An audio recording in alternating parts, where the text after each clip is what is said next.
Un saludo cordial, estimados estudiantes. Vamos a empezar a trabajar utilizando las plataformas virtuales para poder avanzar priorizando los objetivos del curso de Química Analítica Cuantitativa 2. Por este motivo voy a preparar periódicamente estos videos con información que puede ser útil para aclarar dudas del desarrollo del curso. Desde ya consideren que yo estoy dispuesta para seguir en contacto con ustedes y poder hacer este esfuerzo conjunto con el cual nosotros vamos a poder seguir adelante a pesar de las dificultades que se plantean en esta situación que estamos atravesando juntos y apoyándonos, ¿ok? Bien, en este video les quisiera presentar las técnicas con las cuales se obtiene una muestra representativa para un análisis químico y cómo se expresan los resultados correctamente mediante el uso de cifras significativas. Bien, para poder obtener una muestra que represente adecuadamente al material original, es necesario conocer adecuadamente los métodos de muestreo, ¿sí? Una muestra representativa es aquella que va a reflejar el valor real y la distribución del analito en el material de partida. Muchas veces sería ideal que un químico analítico, esté presente en el equipo que realice el muestreo, pero lamentablemente las personas que obtienen las muestras en industria, en investigación, muchas veces no son las que están entrenadas para ello. Por consiguiente, los químicos siempre tenemos que hacer recomendaciones para que el material con el cual nosotros podemos trabajar sea representativo y sea suficiente para hacer los análisis, dado que como mínimo tenemos que hacer 3 repeticiones para poder presentar un resultado con datos estadísticos que permitan evaluar su calidad, ¿ok? También es importante considerar que la contaminación de las muestras muchas veces proviene de los contenedores, de los recipientes en los cuales nos las traen al laboratorio y de las herramientas que utilizan para recolectar. Contenedores de plástico, por ejemplo, contienen materiales como retardantes de flama, que son compuestos a base de bromo, que son bastante reactivos, y a veces herramientas de metal pueden causar problemas en la calidad y la integridad de nuestras muestras.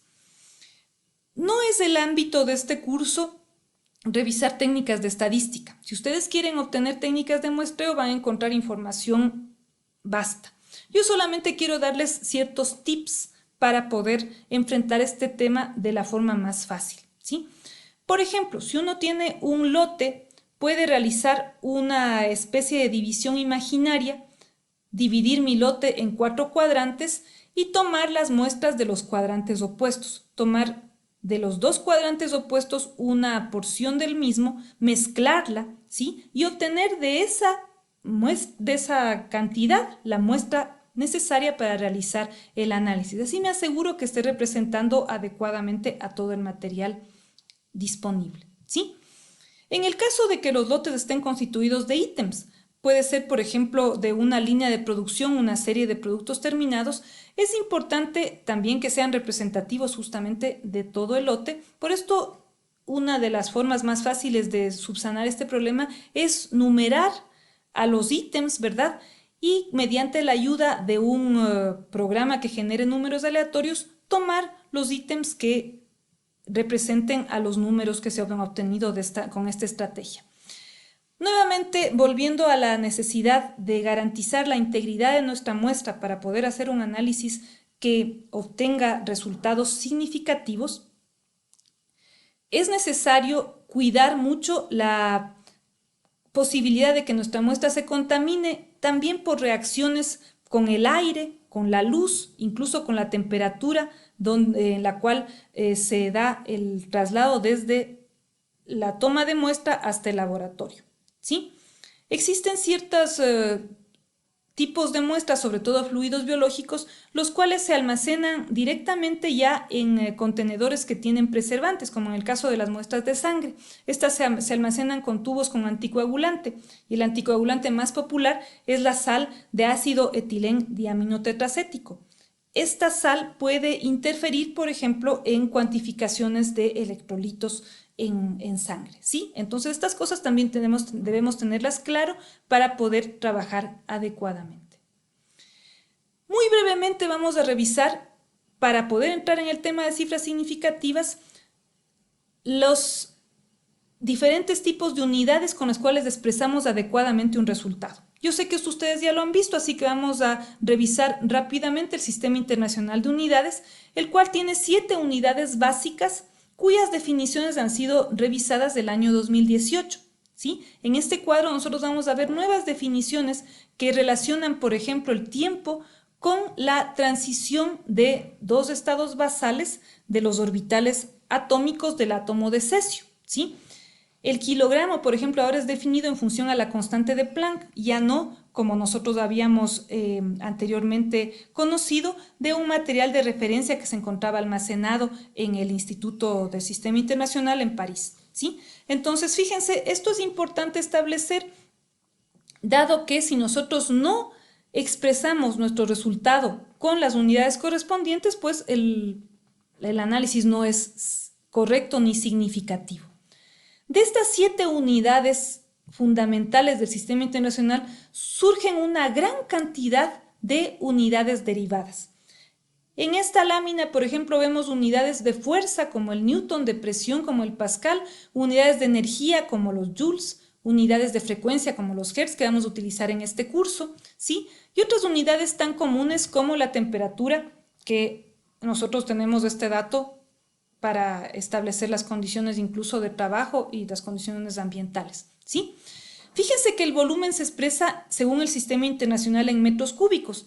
No obstante, para expresar la concentración de un analito, que es justamente el trabajo de la química analítica, ¿sí?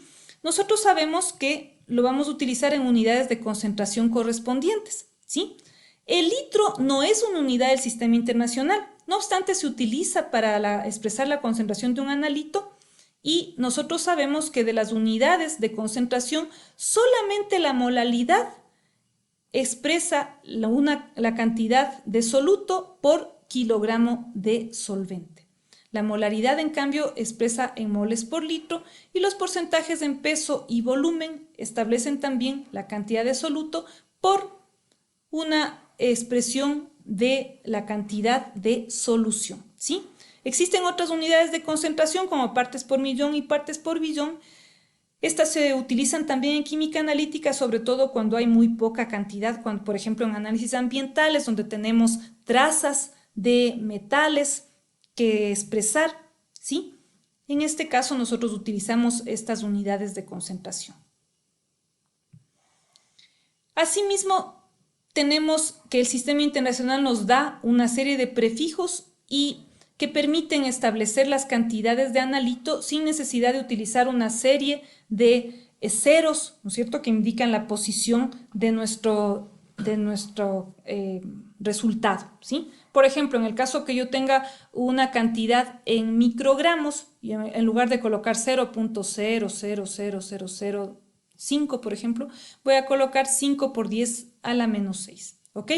Existen ciertos prefijos que nosotros los utilizamos ya de forma coloquial, por ejemplo, los megas famosos, ¿no?, que son megabytes de información o de almacenamiento de memoria en nuestros dispositivos, y sabemos que mega significa 10 a la 6. Asimismo, los computadores ahora incluso tienen terabytes de a la capacidad de almacenamiento de información, ¿ok? Bien, vamos ahora entonces a resolver el problema de las cifras significativas, ¿sí? Para poder motivar sobre todo la importancia de las cifras significativas, yo he encontrado este cuadro en un artículo científico en el cual se analizaba la concentración de metales en las aguas del Océano Pacífico y, como pueden ver, se han comparado los resultados de 4 grupos de investigación que lo han hecho en diferentes años, ¿sí? Y si nosotros nos fijamos en los resultados, podríamos concluir que la concentración de los metales ha bajado drásticamente con el tiempo, ¿sí? ¿Será esta una conclusión válida? ¿Han bajado de forma tan dramática las concentraciones de metales? ¿O será que estos resultados pueden ser considerados dudosos? Yo me inclinaría por esta última conclusión, dado que estos resultados no son expresados con porcentajes de error, ¿sí? Por consiguiente, nosotros no podemos hacer una conclusión de los mismos, ¿ok?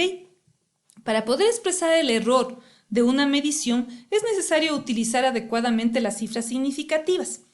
Este es un problema al que nos hemos enfrentado todos al expresar el volumen de una solución medido en una bureta, ¿verdad? Si nosotros nos fijamos en esta gráfica, podríamos decir que el volumen es 27.88. Este valor tiene 4 cifras significativas, de las cuales 27.8 son completamente ciertas y 0.008 es la cifra dudosa o es la cifra estimativa, ¿ok? Entonces, siempre en un resultado analítico, la última cifra va a ser la que nos genere la duda, la que la consideremos un estimado, ¿sí? En el caso de 27.8 tenemos 3 cifras significativas, nuestro valor tiene 4 cifras significativas y si decidimos nosotros colocarle un 0, ya le estamos aumentando una cifra significativa más, ¿ok? Esto hay que considerar sobre todo para hacer cálculos en química analítica, en todas las ciencias, ¿no? Aquí vamos a hacer un ejemplo muy sencillo. El cálculo del peso molecular del cloruro de manganeso resulta obviamente de la suma del peso de sus átomos, de los cuales el peso del átomo de cloro tiene 3 decimales, ¿sí? Para poder expresar el resultado yo voy a tener que considerar que el resultado final va a tener el mismo número de decimales de aquel valor con el menor número de decimales. Es decir, voy a eliminar estos últimos 3 dígitos, dado que el peso del cloro tiene el menor número de decimales. Entonces hay que redondear la respuesta de acuerdo al número de decimales de el peso del átomo de cloro. En el caso de la multiplicación y división, nosotros vamos a revisar en este caso, tenemos 2 números con exponentes, ¿sí? Aquí los exponentes no son considerados cifras significativas, dado que solamente están ayudándonos a ubicar la posición de nuestro dígito, ¿sí? Vamos a hacer la operación correspondiente y asimismo vamos a considerar luego de la expresión correcta, ¿verdad? De recorrer el punto decimal hasta 2 y expresar de esta manera nuestro resultado, vamos a tomar asimismo que el número que tiene menos cifras significativas es 35.6 por 10 a la 19, dado que este exponente no corresponde a cifras significativas. Este tiene 3 cifras significativas, por consiguiente la base va a tener 3 cifras significativas igual, ¿sí? De esta base redondeamos y nos queda el resultado como 2.65 por 10 a la 16. En caso de logaritmos y antilogaritmos, aquí nosotros tenemos que ser más cuidadosos. Y de hecho, sí quisiera que le pongan un poco de interés a este contenido, ya que vamos a utilizar mucho estas operaciones para posteriores cálculos, ¿sí? Un logaritmo está constituido de 2 porciones, conocidas como la mantisa y la característica. El resultado del logaritmo de 4.351 por 10 a la menos 8 es menos 5.6386. De esto la característica es menos 5 y la mantisa es 0.6386, ¿sí? En este caso, el número de dígitos de la mantisa debe ser considerado como el número de cifras significativas, ¿ok? Entonces, fíjense, aquí yo tenía originalmente un número con 4 cifras significativas, entonces debo tener una mantisa de 4 cifras significativas, ¿sí? Asimismo, aquí tengo el antilogaritmo de menos 7.09, que va a ser igual a 8.1 por 10 a la menos 8, ¿sí? En este caso, asimismo, el 0, aquí es importante, es un poco, digamos, hay que tener mucho cuidado, el 0 está indicando la posición, por consiguiente, este número tiene 2 cifras significativas y por eso el resultado me queda con 2 cifras significativas. Vamos a trabajar más en estos importantes ejercicios sobre cifras significativas. Les espero, por favor, en las clases que vamos a hacer por Zoom, y este material es una forma de introducción a lo que vamos a profundizar juntos mediante las plataformas virtuales. Un saludo cordial y les espero en las siguientes clases. Hasta luego.